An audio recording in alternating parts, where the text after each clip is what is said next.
madaxweynaha xilka wareejinaya waxa kaloon aqbalyeynaya madaxweyne ku-xigeenada dalka soo maray waxa kaloon aqbalyeynaya wufuudda qaaliga ee ka yimid dalalka jaarka nahay Djibouti, Ethiopia iyo Kenya oo aan leeyahay soo dhawaada waxa kaloon aad u soo dhaweynaya martida EU-da looga timid ee ambaasadaradu ku jiraan dhammaantood waxaan leeyahay soo dhawaada waxaan halkan yar taaban doonaa geedi socodkii dimuqraadiyaddani ku soo bilaabatay waxay ahayd waxaa lahaa qorshaheega iyo barnaamijkeega allah u naxariistee madaxweynihii iga horreeyey maxamed xaaji ibraahim cigcad nasiib uma helin madaxweynahaasi inuu hirgeliyo doorashadii ugu horreysay ee nidaamka beelaha lagaga gudbaayey ee loogu gudbaayey nidaamka xisbiyada wuxuu geeriyooday 3 May Pretoria ayuu ku geeriyooday maalintii uu geeriyooday markii la soo sheegay waxaan isugu yeedhay shirgudoonkii labada gole iyo golihii wasiirada waxaana la sheegay madaxweynihii inuu geeriyooday ka bacdi shirgudoonkii waxa la akhriyay dastuurkii isla markiiba waxa la ii dhaariyay madaxweynaha taasoo iyada laftigeedu mucjisad ahayd oo wadamada caalamku ay la yaabeen isbedelka aan samaynayno iyagoo ka shakisnaa maxay dhici doona madaxweynaha hadduu geeriyooday waxaa xusid mudnayd maalintaa kelmad halkaa aan ka idhi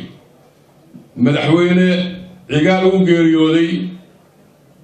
hiil ino cidnaba ugama baahno maanta hiil oo ilaahay siba la joogaa laakiin waxa qoreen ugu hiilin karaynaa waxa weeye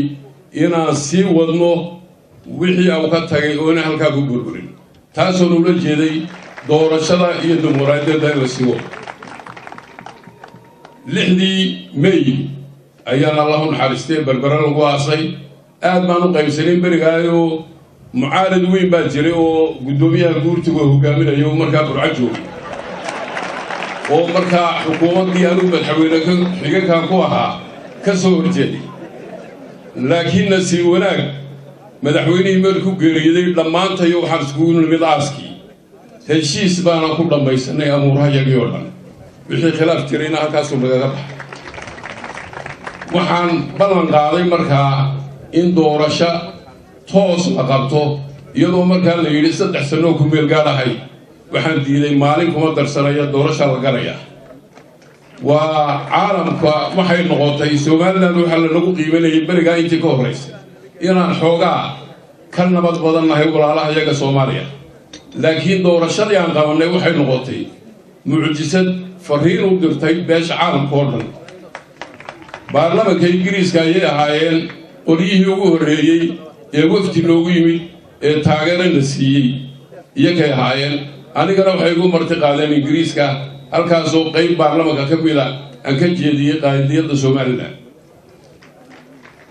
maanta warku intaa markaa ku koobo waxaan xoogaa dardaaran siinayaa madaxweynaha la doortay kow madaxweyne howlqabad waa looga baahan yahay wax kastoo adeega inuu waddanka ka qabto laakiin waxa ugu mudan ee madaxweyne laga rabay waxa weeyaan isku haynta iyo wadajirka ummaddan taasi waxaan kula dardaarmayaa madaxweynaha cusub ee la doortay madaxweynihii horena wixii uu qabtay waan ku ammaanayaa waxa kaloon madaxweyne Muuse Bixi kula dardaarmayaa isagii ku xigeenkiisa madaxweynaha gaar ahaan waxaan kula dardaarmayaa waa inay dadka reer Somaliland ku wada siman yihiin cid gaar ah oo iska soo qadinta oo dadka kale kaaga dhownahay tiraahda waa inayna meesha iman waxa muuqatay ololihii doorashadiina xisbiyaan samaysanay inaan kaga baxsano maaragtaanay beelnimada iyo qabyaaladdu waa waxaynu burburinayaa aakhirkeena ee ay ka dhammaan lahayn walaalaheenna koonfurta Soomaaliya joogi xisbinimada in dib loogu soo dabaalo oo xisbinimadu ay noqoto wax ka sarreeya qabiilka taana waa kugula dardaarmaya waxa kaloo kugula dardaarmaya madaxweyne inaad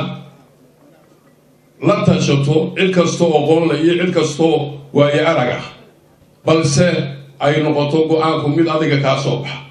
waa inaynan meeshaa jirin cid shaarkaaga gashata oo muusan ka wakiilahay tiraahda waxaan kuu rajaynayaa guul madaxweynaha xilka ka degayana nasiib wanaag iyo caafimaad baan u rajaynayaa wassalaamu calaykum waraxmatullaahi wabarakaatu